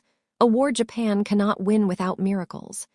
As the ships vanish into the horizon, he stands alone, the sea's vastness mirroring his solitude. The date approaches. December 7, 1941. Yamamoto, in his cabin, traces a map of Pearl Harbor, his finger lingering on Oahu's shores. He thinks of America, its people, its power, and the gamble he has set in motion. Has he crafted a masterpiece of strategy, or sown the seeds of Japan's downfall? The answer lies in the dawn that awaits, when the skies over Hawaii will erupt in fire, and the world will change forever. What will happen when Yamamoto's plan meets reality, and the Pacific becomes a battlefield? The Pacific lies cloaked in darkness, its waves whispering secrets as the first light of dawn creeps over the horizon on December 7, 1941. Far from the shores of Japan, 6 aircraft carriers of the Imperial Japanese Navy's first air fleet glide through stormy northern waters, their decks alive with the hum of engines and the resolve of men. Isoroku Yamamoto, aboard the flagship Nagato in Hiroshima Bay, waits in a silence heavy with anticipation. At 57, his face is etched with the weight of his gamble, a plan he crafted with surgical precision, yet one he knows could ignite a war Japan may not survive. The attack on Pearl Harbor, his audacious stroke, is moments away, and the world holds its breath. This is the story of a day that changed history, a day when Yamamoto's vision became fire and steel. In the pre-dawn hours, 350 miles north of Oahu, the Japanese carriers turn into the wind. The Akagi, Kaga, and their sisters bristle with planes, Zeros, Kates, and Vals, each loaded with bombs and torpedoes, their pilots young but disciplined, trained under Yamamoto's exacting standards. Commander Mitsuo Fuchida, leading the strike, stands on the Akaga's flight deck, his scarf fluttering in the icy breeze. He signals the launch, and the first wave of 183 planes roars into the sky, their engines a thunderous chorus against the sea's quiet. Yamamoto, thousands of miles away, cannot see the planes climb, but he imagines them, sleek machines slicing through clouds, carrying Japan's hopes and his own fears. At Pearl Harbor, the American Pacific Fleet lies at anchor, its battleships moored in neat rows along Battleship Row, their crews unaware of the storm approaching. The morning sun bathes Ford Island in golden light, the air filled with the scent of tropical flowers and the distant hum of Sunday routines. At 7:55 a.m., Fuchida's voice crackles over the radio. "Tora, Tora, Tora," the code for complete surprise. Zeros dive, their machine guns strafing airfields, destroying planes before they can take off. Torpedoes streak through the harbor's shallow waters, specially modified under Yamamoto's orders to strike true. Explosions erupt, the Arizona engulfed in a fireball, its steel hull torn apart, sending a plume of black smoke skyward. The harbor becomes a cauldron of chaos. Sailors scramble, sirens wail, and the sky fills with the scream of Japanese planes. Yamamoto, in his cabin on the Nagato, receives the first reports by radio, each message a pulse in the rhythm of his plan. The attack is a masterstroke. 8 battleships damaged or sunk, airfields crippled, over 2,400 Americans dead. The precision is breathtaking, a testament to months of planning, from secret drills in Kagoshima Bay to the northern route that evaded detection. Yet Yamamoto's face shows no triumph. He knows what others do not. The American aircraft carriers, the true heart of modern naval power, were not in port. His gamble, though devastating, is incomplete. He paces the deck, the sea stretching vast and unyielding, his mind racing with what comes next. In Washington, D.C., shock ripples through the Capitol. President Roosevelt, his face grim, prepares to address a nation stunned by the attack. In Japan, initial reports spark jubilation. Newspapers proclaim a glorious victory, and civilians cheer in Tokyo's streets. Yamamoto, however, remains silent. He knows the attack has awakened the sleeping giant he warned of. Its industrial might now stirred to vengeance. He writes to a friend, his words stark. "We have won a great tactical victory, but I fear we have lost the war."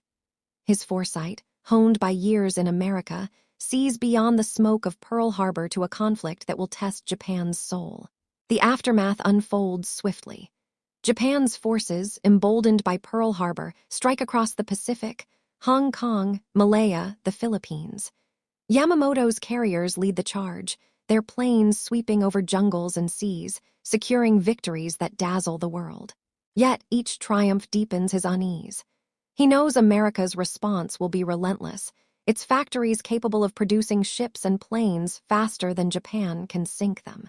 In Tokyo, he faces pressure from hardliners who demand more conquests, their voices drowning out his calls for caution. He argues for a defensive strategy, to consolidate gains, but the army's ambitions in Asia pull resources thin, stretching the navy to its limits. At home, Yamamoto finds fleeting solace with Ryoko and their children. He sits in their garden, the cherry blossoms a reminder of life's fragility, and reads poetry to his youngest, their laughter a brief escape. But the war intrudes even here. He receives reports of American resolve, of shipyards humming and volunteers flooding recruitment centers. The attack, meant to buy Japan time, has instead galvanized a nation. Yamamoto's nights are restless, his dreams filled with visions of burning ships and skies choked with planes. He writes verses, his brush tracing lines of waves and stars, as if seeking answers in their patterns. The success of Pearl Harbor cements Yamamoto's legend, but it also chains him to a war he did not want. He knows the next moves are critical. Japan must strike again, swiftly, to maintain its advantage. Plans for Midway, a tiny atoll in the Pacific, begin to form in his mind, another gamble to draw out America's carriers. But the weight of December 7 lingers, its triumph tainted by what was not achieved. As he stands on Nagato's bridge, the sea reflecting a sky bruised with clouds, he feels the tide turning. Has he crafted a victory that will echo through history, or lit a fuse that will consume his nation? The answer lies in the battles ahead, where the Pacific will become a crucible of fire and fate. What will become of Yamamoto's vision as Japan's early triumphs meet the reality of a waking giant? The sea grows restless, and the story of this day is only the beginning of a greater reckoning. The Pacific Ocean in 1942 is a vast chessboard, its waves carrying the echoes of triumph and the undercurrents of doubt. Isoroku Yamamoto, now 58, stands aboard the Nagato, his flagship a solitary sentinel in the vastness of Hiroshima Bay. The success of Pearl Harbor has crowned him a hero in Japan, his name celebrated in headlines and whispered in awe. Yet as the sun dips below the horizon, casting a crimson glow across the sea, his eyes betray a restlessness. The attack on December 7, 1941, was a masterstroke, but it missed the American aircraft carriers, the very heart of the Pacific Fleet. Yamamoto knows the war he feared is now a reality, and the early victories of Japan's navy are but the first moves in a game where the stakes are survival itself. This is the story of a year when the tide begins to turn, and Yamamoto's genius faces its greatest test.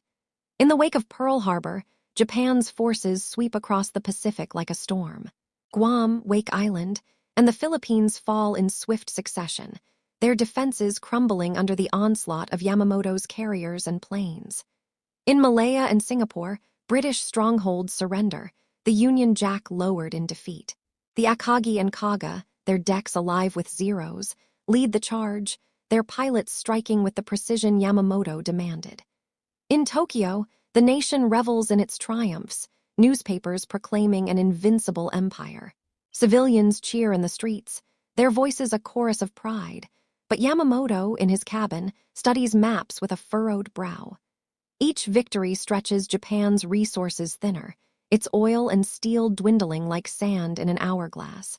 Yamamoto's strategy hinges on speed and surprise, a blitz to secure resources and fortify Japan's defenses before America's industrial might awakens. He pushes for bold offensives, directing his fleet toward the Dutch East Indies, where oil fields promise the fuel his ships crave. The Battle of the Java Sea in February 1942 is a triumph, Allied ships sunk in a flurry of torpedoes and gunfire. Yet Yamamoto's mind is elsewhere, fixed on the American carriers that eluded him at Pearl Harbor. He knows they are the key to the Pacific, their planes capable of striking from hundreds of miles away. Without neutralizing them, Japan's gains are fragile, a sandcastle awaiting the tide. The idea for Midway takes root, a plan as daring as Pearl Harbor. Midway Atoll, a speck in the Pacific, is a strategic outpost, a stepping stone to Hawaii and a lure for America's carriers.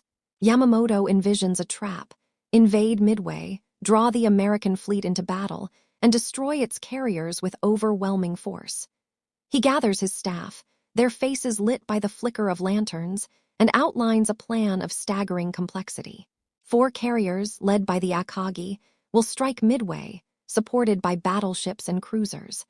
Submarines will scout, and a diversionary attack on the Aleutians will split American forces. The plan is a gambler's throw, a reflection of Yamamoto's love for calculated risks, honed in poker rooms and shogi matches. "We must end this quickly," he tells his officers, his voice steady but urgent, "or time will be our enemy."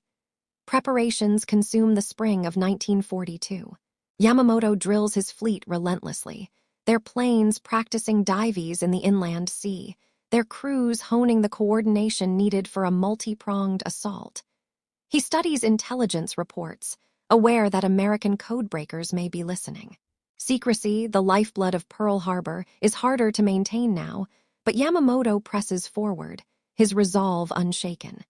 He sails with the fleet, the Nagato's steel deck a familiar comfort, its rhythm syncing with his thoughts. Yet doubts linger.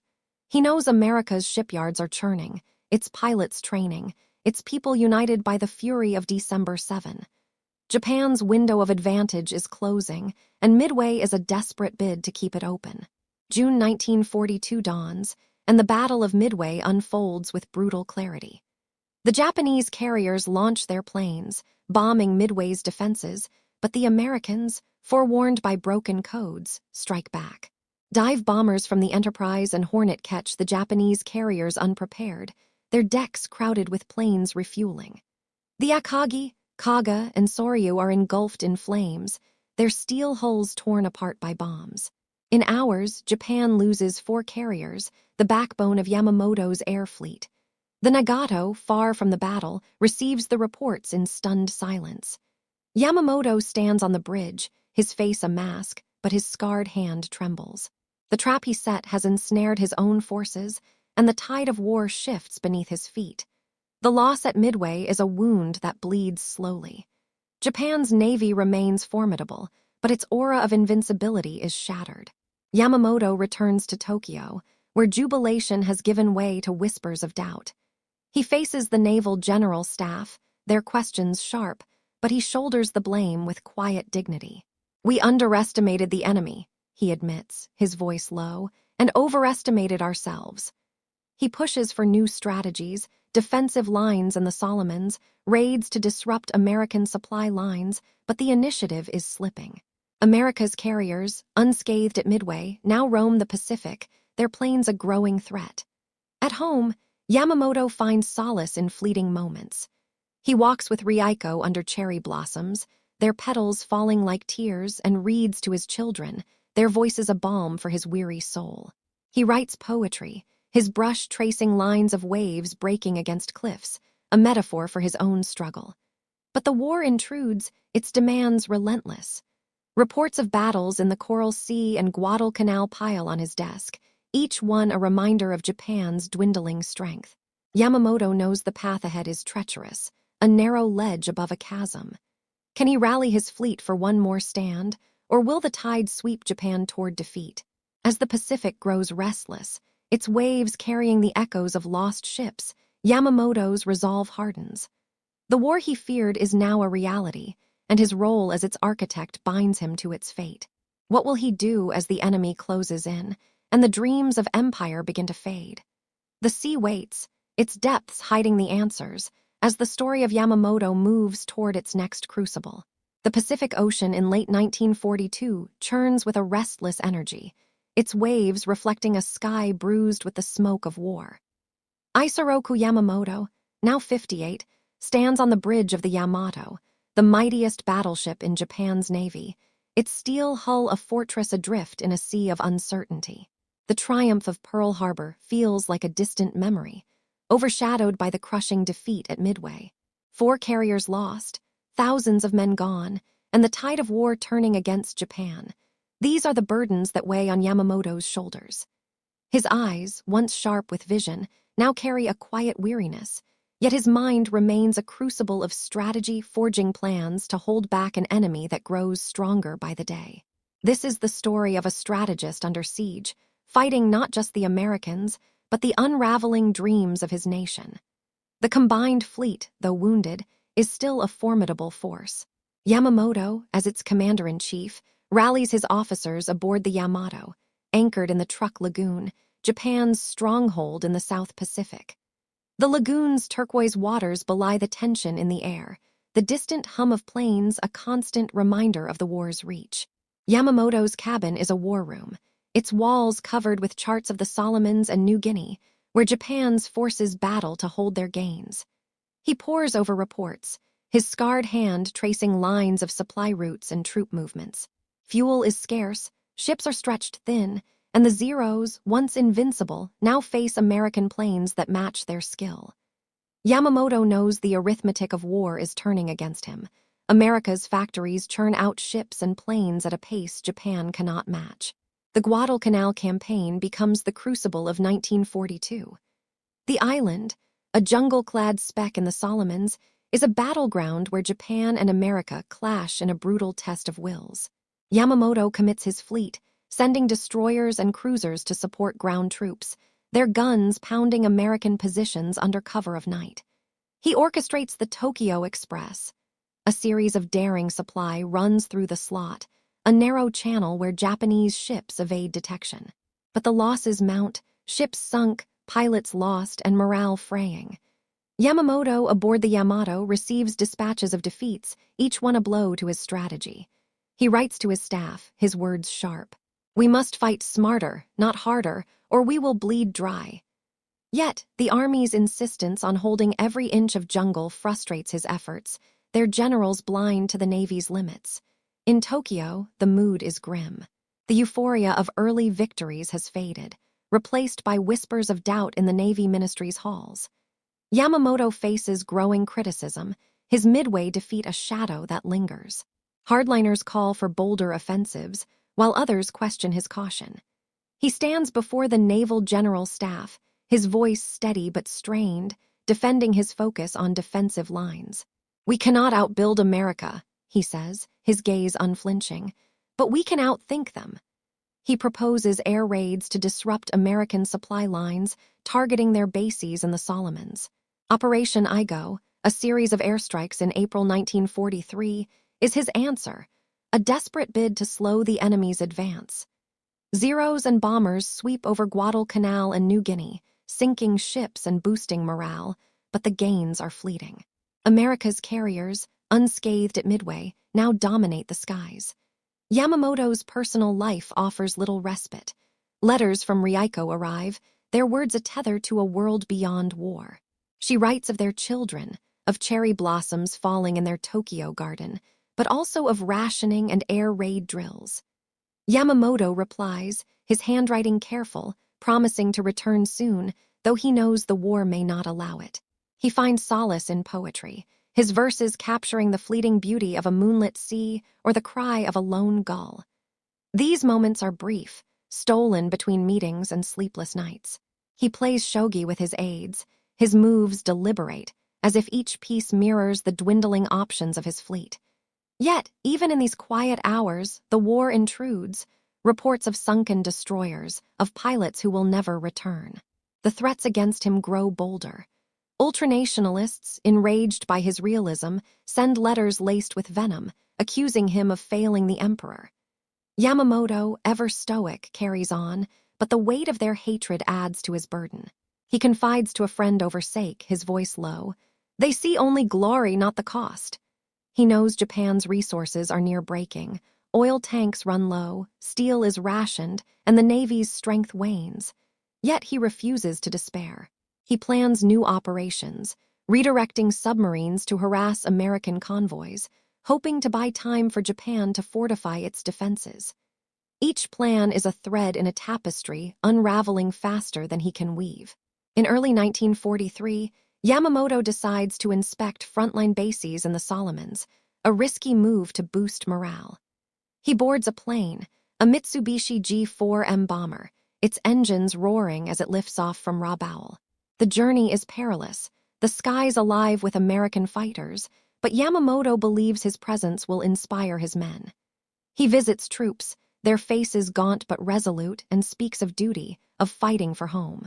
Yet, unknown to him, American codebreakers have intercepted his itinerary, their radios crackling with the chance to strike. Operation Vengeance, a plan to ambush Yamamoto's plane, takes shape, a pinpoint mission to kill the man who struck Pearl Harbor. As Yamamoto's plane soars over the jungles of Bougainville, he gazes at the sea below, its waves a mirror for his thoughts. He thinks of Japan, of the boy from Nagaoka who dreamed of the sea, of the nation he has served with all his heart. Has he done enough to hold back the tide, or has he only delayed the inevitable? The sky is clear, the horizon endless, but a shadow looms, American P-38 lightnings, closing in with deadly intent. The story of Yamamoto, the strategist under siege, nears its climax and the Pacific waits to claim its due. What will become of this man whose genius shaped a war, as the enemy draws near and the sea grows silent? The answer lies in the moments ahead, where fate and strategy collide in a final, fateful flight. The dawn of April 18, 1943, breaks over the South Pacific, its golden light filtering through the jungle canopy of Bougainville, where the air hums with the distant drone of engines. Isoroku Yamamoto, now 59, sits aboard a Mitsubishi G4M bomber, his uniform crisp despite the tropical heat, his scarred hand resting on a map of the Solomon Islands. The combined fleet's commander-in-chief is on a mission to lift the spirits of his men, battered by months of grueling battles in Guadalcanal and beyond. His face, lined with the weight of war, carries a quiet resolve, but his eyes betray a flicker of weariness. The sea below stretches vast and unyielding, a mirror for the thoughts of a man who has shaped Japan's destiny, yet fears its unraveling. This is the story of Yamamoto's final mission, a journey that will end in fire and forever alter the course of the Pacific War. Yamamoto's decision to visit frontline bases is born of necessity. The Japanese forces in the Solomons are faltering, their morale eroded by relentless American advances. The Yamato, his floating fortress, remains at Truk Lagoon, too valuable to risk in contested waters. Instead, he chooses to fly, a rare move for a commander of his stature, to inspect troops and airfields in Rabaul and Bougainville. His staff warns of the dangers, American fighters prowl the skies, their P-38 lightnings swift and deadly, but Yamamoto is resolute. "My presence will show them we fight on," he tells an aide, his voice steady as the sea's rhythm. He boards the bomber, call sign Betty, with a small entourage, including Vice Admiral Madame Yugaki, his trusted deputy. The plane's engines roar, lifting off from Rabaul's dusty airstrip, bound for Belle Island. Unbeknownst to Yamamoto, the Americans have cracked Japan's naval codes, a secret that has turned the tide of intelligence. Days earlier, U.S. Navy cryptographers at Pearl Harbor intercepted a message detailing Yamamoto's itinerary, dates, times, and flight paths. The news reaches Admiral Chester Nimitz, who sees a chance to strike at the heart of Japan's navy. Operation Vengeance is born, a daring plan to ambush Yamamoto's plane with a squadron of P-38s from Guadalcanal. The mission is precise, almost surgical. 16 fighters, led by Major John Mitchell, will fly 600 miles, skimming the waves to avoid detection, to intercept Yamamoto's flight at exactly 9:35 am. The Americans know the man who planned Pearl Harbor is a target worth risking everything for. As Yamamoto's plane soars over the green expanse of Bougainville, the jungle below is a tapestry of shadows and light. He gazes out the window, the sea's endless blue a reminder of the navy he has built. His thoughts drift to Nagaoka, to the boy who dreamed of ships, to Rieko and their children, waiting in a Tokyo now shadowed by war. He carries a small notebook, its pages filled with poetry, verses of waves and stars, a refuge from the chaos. The plane hums steadily, escorted by 60 fighters, their pilots scanning the horizon. Yamamoto, unaware of the danger, reviews his schedule, planning speeches to inspire his men. The air is calm, the sky clear, but a storm is closing in. At 9:34 am, the P-38s appear, their twin tails glinting like blades in the sunlight. Captain Thomas Lanphier and Lieutenant Rex Barber lead the attack, their planes diving from 10,000 feet with lethal intent. The Zeros react, twisting into dogfights, but the Americans are relentless. Yamamoto's bomber, slower and less nimble, is a prime target. Bullets tear through its fuselage, flames erupting as the plane lurches.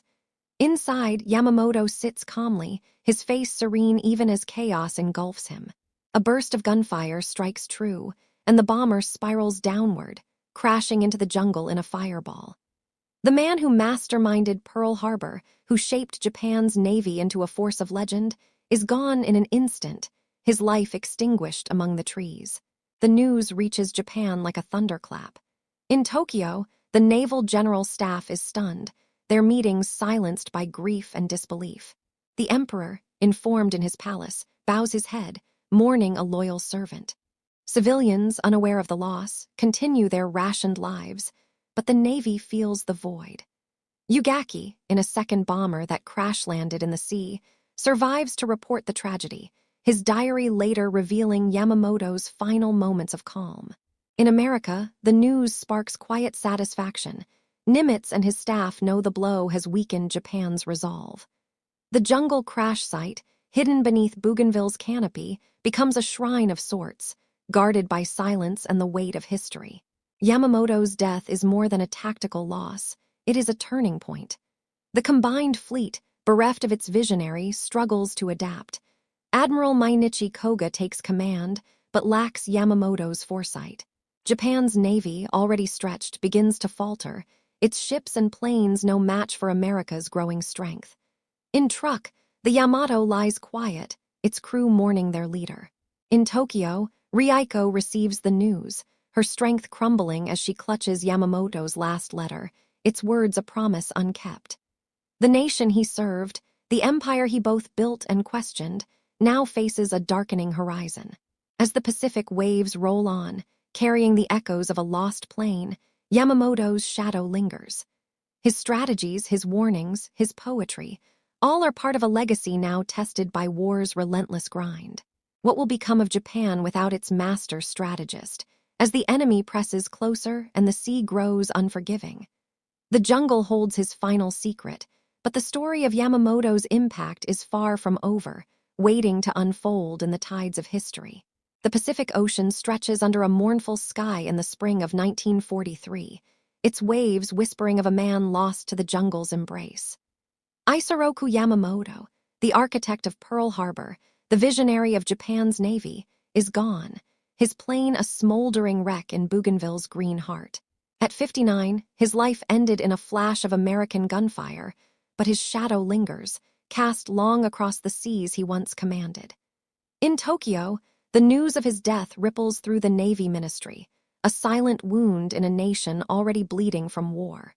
The Yamato, his flagship, lies anchored at Truk, its steel decks quiet, as if mourning the strategist who saw beyond the horizon.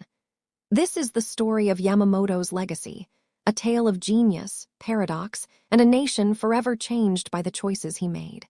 In the days following Operation Vengeance, Japan grapples with the void left by its fallen admiral. The naval general staff, gathered in Tokyo's somber halls, speaks in hushed tones, their charts and plans now missing the clarity of Yamamoto's vision. Admiral Mainichi Koga, his successor, is competent but lacks the spark that made Yamamoto a legend. The combined fleet, though still formidable, feels the weight of his absence. Pilots who once flew under his command whisper of his foresight, of warnings unheeded. In Rabaul, where Yamamoto's last journey began, soldiers stand at attention, their salutes a farewell to a man who inspired not through fear, but through shared purpose. The emperor in his palace mourns quietly, a rare gesture for a leader seen as divine. Yamamoto's legacy is etched in the steel of Japan's navy, a force he transformed from a modest fleet into a global power. The Akagi, Kaga, and their sister carriers, now scars of Midway, were born of his belief in air power. The Zero fighter, its wings a symbol of agility, was his pride, a machine that danced in the skies under his guidance. His push for carriers over battleships, once mocked by traditionalists, proved prescient, as the Pacific became a theater of planes, not guns. Even in defeat, his strategies reshaped naval warfare, forcing the world to see the sky as a battlefield. The Americans, studying his tactics, adapt their own, a silent tribute to the mind that struck Pearl Harbor. Yet, Yamamoto's legacy is one of paradox. He was a warrior who craved peace, a patriot who questioned his nation's path.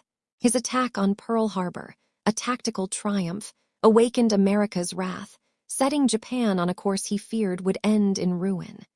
His warnings, about America's industrial might, about the folly of a prolonged war, were ignored by leaders blinded by ambition. In letters to friends, found after his death, he wrote of Japan's need to negotiate, to seek peace before resources ran dry. These words, now read in the quiet of archives, reveal a man who saw the endgame even as he played the opening moves. His death, some argue, spared him the pain of watching Japan's empire crumble, but it also robbed the nation of a voice that might have tempered its fall. In Tokyo, Rieko Yamamoto carries her husband's memory with grace. She keeps his poetry, its verses of waves and stars a window into his soul, and shares stories with their children, ensuring they know the man behind the legend. The cherry blossoms in their garden, falling like tears, mirror her grief, but also her pride in a man who served with honor. Across Japan, civilians begin to feel the war's toll. Rationing, air raids, the loss of sons, and Yamamoto's name becomes a symbol of what might have been. In villages like Nagaoka, where he was born, elders speak of the samurai's son who rose to command the seas, their voices tinged with sorrow for a nation that reached too far. The world, too, feels Yamamoto's impact. In America, his death is a quiet victory, but his strategies linger in naval doctrine. The U.S. Navy, now dominating the Pacific, builds carriers inspired by the lessons of Pearl Harbor and Midway. Historians, even then, begin to debate his role, a genius who struck too boldly or a realist trapped by duty. His love for America, forged in Harvard's halls and poker rooms, adds a layer of complexity. He admired its people, its spirit, yet orchestrated a blow that united them in fury. This duality fascinates scholars, who see in Yamamoto a man caught between worlds, his samurai honor clashing with the modern age. In the Pacific, the war grinds on without him. Guadalcanal falls to the Americans, and the Solomons become a graveyard for Japanese ships. Yamato, his pride, fights on, but its guns cannot stop the tide. Japan's navy, stretched beyond its limits, falters as America's carriers swarm. Yamamoto's vision of a quick, decisive war is lost, replaced by a brutal slog that drains his nation. Yet his legacy endures in the lessons of strategy: strike fast, think boldly, know your enemy. These echo in naval academies, from Annapolis to Etajima, long after the war's end. As the years pass, Yamamoto's name becomes a touchstone for reflection.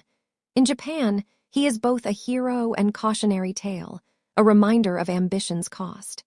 His poetry, published posthumously, reveals a soul that sought beauty amid destruction, its lines a quiet elegy for a lost era.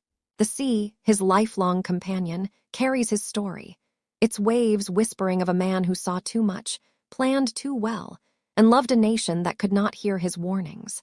What would he have done had he lived to see Japan's surrender, its cities in ashes? Would he have found peace in defeat, or carried the weight of his choices to the end? The Pacific, vast and eternal, holds these questions close, its depths guarding the secrets of a mastermind.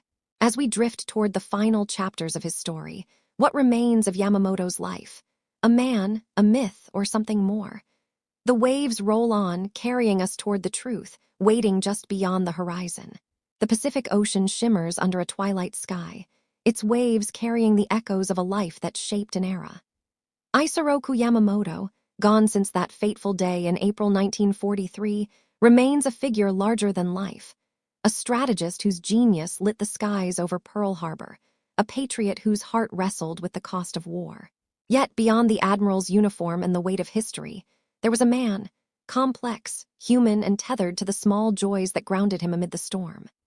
In Tokyo, where cherry blossoms still fall like silent prayers, and in Nagaoka, where his story began, the man behind the myth emerges through stories told by those who knew him, through letters penned in his careful hand, and through the poetry that was his refuge. This is the story of Yamamoto the man, a soul caught between duty and dreams, whose humanity shines through the fog of war. Born in Nagaoka in 1884, Isoroku Takano was a child of samurai blood, his early years steeped in the traditions of a fading Japan. His father, Sadayoshi, a schoolteacher, instilled in him a love for learning, teaching him calligraphy by the flicker of a lantern, while his mother, Minko, gifted him a quiet strength. As a boy, he chased fireflies along the Shinano River, his laughter mingling with the rustle of rice fields. These memories, simple yet vivid, stayed with him, a touchstone in a life that would carry him far from home. Even as an admiral, he carried Nagaoka in his heart, its snow-dusted roofs and cedar-scented air a reminder of a world untouched by war's shadow. Yamamoto's love for poetry was a thread woven through his life, a window into his soul. In his cabin aboard the Nagato or in his Tokyo home, he would sit with a brush, crafting verses that captured the fleeting beauty of a wave's crest or the solitude of a starlit night. His poems, found after his death, speak of longing and loss, of a man who saw the world's fragility even as he wielded its power. "The sea whispers soft farewells," he wrote in one, its words a quiet lament for the peace he craved. Friends recall his voice, soft but resonant, reciting these lines over sake, his eyes distant, as if the words carried him back to Nagaoka's rivers. His love for calculated risks was another facet, one that surprised those who saw only the stoic admiral. In America, during his Harvard days, he learned poker, his quick mind mastering the game's nuances. In Tokyo's smoky gambling dens, he played cards with a gambler's grin, his scarred hand shuffling decks with ease. He brought this instinct to shogi, the Japanese chess he played with his children, his moves deliberate yet daring, teaching them to think 3 steps ahead. These moments of play revealed a man who thrived on strategy, not just in war, but in life's smaller battles, where a laugh or a shared glance could ease the weight of duty. His marriage to Rieko Mihashi was a cornerstone, a partnership that anchored him through decades of turmoil. Rieko, with her gentle wit and unyielding support, was his confidant, her presence a haven in their modest Tokyo home. They shared quiet evenings under cherry blossoms, their children's laughter filling the air, and spoke of dreams beyond the Navy's reach. Yamamoto's letters to her, written during long voyages, are tender, filled with promises to return and apologies for the war that kept him away. "You are my sea, my calm," he wrote, a rare glimpse of vulnerability from a man who carried a nation's hopes. Yamamoto's contradictions defined him. He was a samurai's son who embraced modernity, a warrior who questioned war. His time in America, walking Boston's streets and dining in Washington's halls, gave him a love for the West, yet he struck its heart at Pearl Harbor. He opposed Japan's alliance with Nazi Germany, calling it a pact with devils, yet served the emperor with unwavering loyalty. Friends recall his humor, a dry wit that surfaced in quiet moments, like when he teased a junior officer about a poorly tied knot. Yet they also saw his solitude, the way he stood alone on a ship's deck, gazing at the sea as if seeking answers in its depths. His humanity shone in his care for his men. On the Akagi, he walked among pilots and mechanics, knowing their names, sharing their hopes. He wrote to families of fallen sailors, his words offering solace where none seemed possible. Even as threats from ultranationalists grew, he refused bodyguards, trusting in his own resolve. "If they come for me," he told a friend, "let it be on my terms." This courage, rooted in his samurai heritage, was not bravado but a quiet acceptance of fate, a trait that endeared him to those who served under him.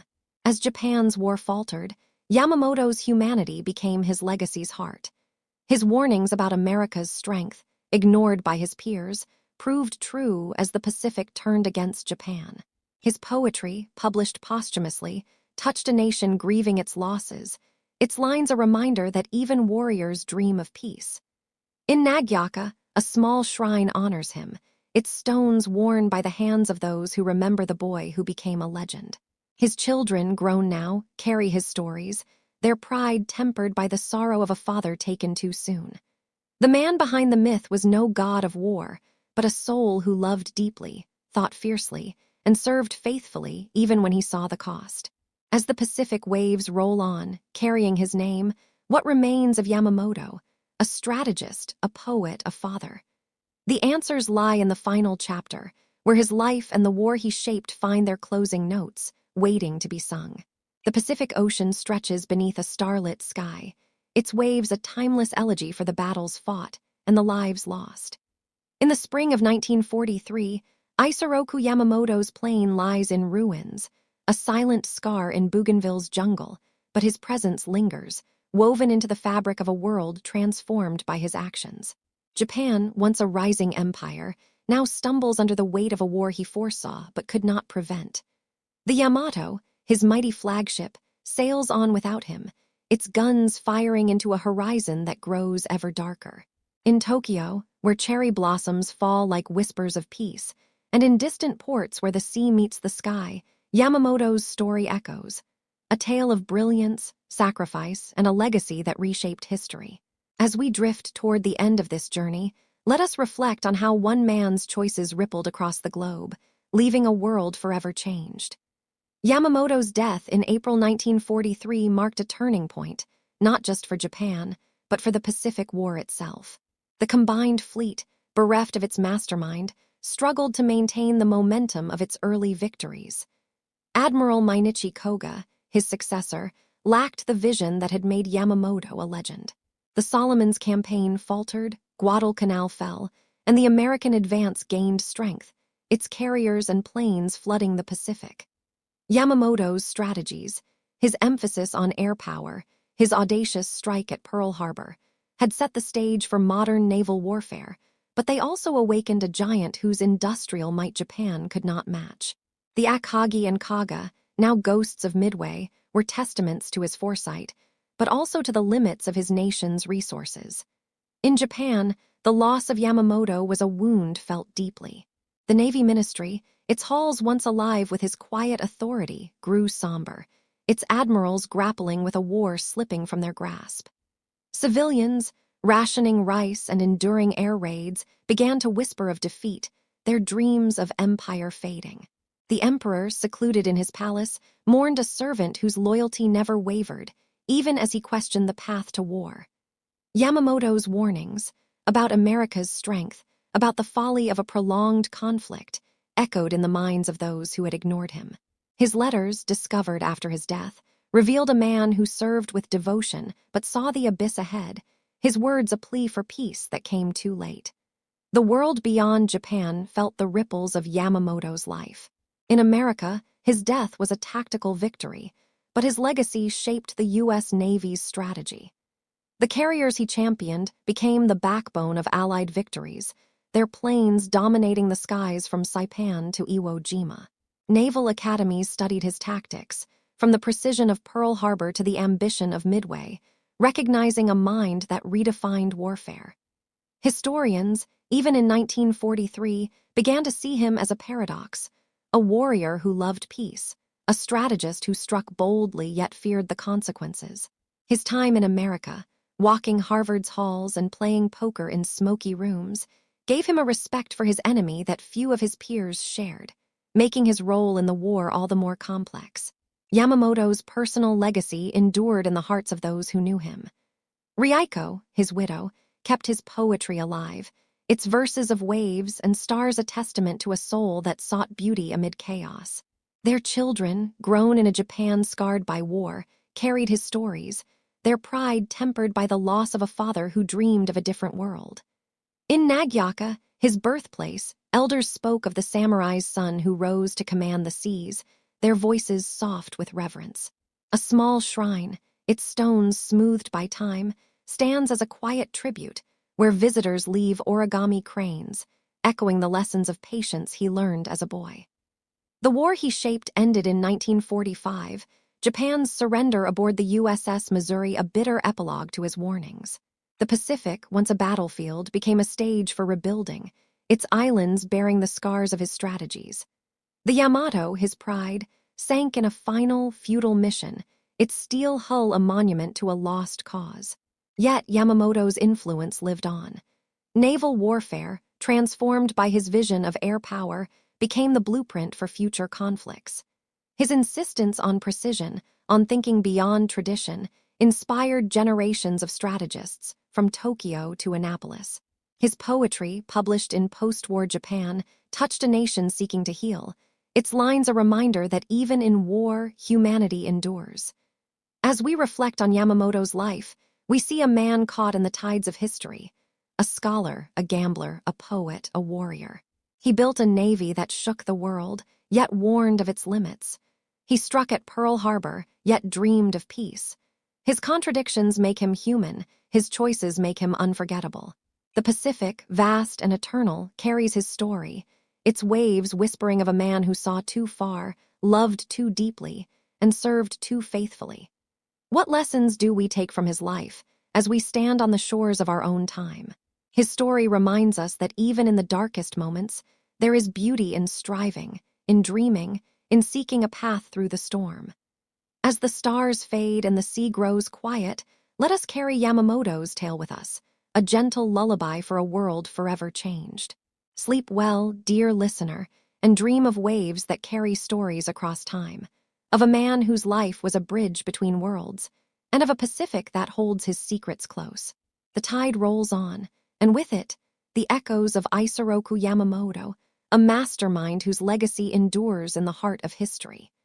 As the Pacific waves fade into the hush of night, we come to the end of Isoroku Yamamoto's story, a tale that began in the quiet fields of Nagaoka and ended in the fiery skies over Bougainville. His life, like the sea he loved, was vast, complex, and restless, a tapestry woven with threads of genius, duty, and quiet yearning for peace. Yamamoto was more than the architect of Pearl Harbor. He was a man caught in the currents of history, a samurai's son who embraced modernity, a strategist who saw the cost of war even as he shaped its course. His legacy, etched in the steel of carriers and the verses of his poetry, speaks to the delicate balance between ambition and restraint, between honor and sacrifice. The Pacific, his eternal companion, carries his name still, its whispers a reminder of a world forever changed by his choices. Reflect for a moment on Yamamoto's journey. He was a boy who chased fireflies, a scholar who walked Harvard's halls, a commander who stood on the Nagato's bridge. his scarred hand gripping the rail as he faced an uncertain horizon. His attack on Pearl Harbor shocked the world, yet his warnings about America's strength proved prophetic. His death, a single moment in a jungle's embrace, marked the turning of a tide, but his ideas, about air power, about strategy, about the fragility of empire, endure in naval doctrines and history's pages. He was a poet who found beauty in waves, a father who played shogi with his children, a man who loved peace yet wielded war's tools with unmatched skill. In his contradictions, we find a mirror for our own struggles, to serve, to dream, to navigate the storms of our time. Yamamoto's story is not just a chapter of history. It is a call to reflect on the choices that shape our world. His life asks us to consider the cost of ambition, the weight of duty, and the fleeting moments of beauty that sustain us. As you drift towards sleep, let his tale linger, a gentle lullaby of waves and stars, of a man who stood at the crossroads of worlds and left a mark that time cannot erase. The Pacific rolls on, its depths holding the secrets of a mastermind, and we, like Yamamoto, are sailors on its vast expanse, seeking our own paths through the tides of life. Now, dear listener, I invite you to join me in keeping these stories alive. If Yamamoto's journey has touched you, if the rhythm of his life has stirred your imagination, please like this video and subscribe to my channel. Your support fuels these tales, bringing history's voices to light for listeners across the globe.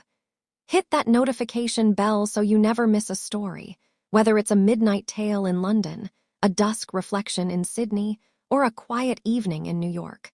Speaking of which, I'd love to hear from you. Where are you listening from tonight? What time is it in your corner of the world? Share your thoughts in the comments below, and tell me what historical figures or moments you'd like to explore next. Perhaps another strategist, a poet, or a soul caught in history's embrace. Your voice matters, and together, we can weave more stories that linger like waves under starlight. Thank you for joining me on this journey through Yamamoto's life. This is Sherry, wishing you peaceful dreams and a heart full of history's lessons. Until our next tale, good night, and may the sea carry you gently to rest.